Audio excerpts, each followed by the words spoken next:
بسم اللہ الرحمن الرحیم۔ السلام علیکم ورحمۃ اللہ وبرکاتہ۔ والدین کے نافرمان کو 12 مصیبتوں سے گزرنا پڑے گا۔ اہل معرفت کا کہنا ہے کہ والدین کے نافرمان کو 12 مصائب سے گزرنا پڑے گا۔ نمبر 1، والدین کے نافرمان شخص کی نیکیوں کا صحیفہ خشک رہے گا۔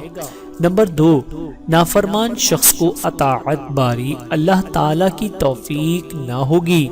نمبر 3، نافرمان شخص کی نمازیں اور روزے اور عبادت قبول نہ ہوگی۔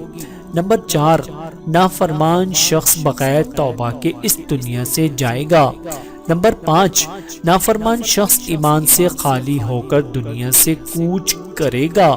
نمبر 6، نافرمان شخص کا حشر فاسق لوگوں کے ساتھ ہوگا۔ نمبر 7، نافرمان شخص مرتے وقت کلمہ شہادت بھول جائے گا۔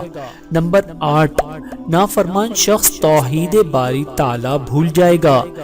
نمبر 9، نافرمان شخص منکر نکیر فرشتوں کو صحیح جواب نہیں دے گا۔ نمبر 10، نافرمان شخص کی پیشی اللہ تعالیٰ کے حضور میں سخت ہوگی۔ نمبر 11، نافرمان شخص کی قبر اس پر تنگ کر دی جائے گی۔ نمبر 12، نافرمان شخص جہنم کا مستحق ہوگا۔ اللہ تعالیٰ سے دعا ہے کہ اللہ تعالیٰ ہم سب کو سمجھنے کی اور عمل کرنے کی توفیق عطا فرمائے۔ آمین ثم آمین۔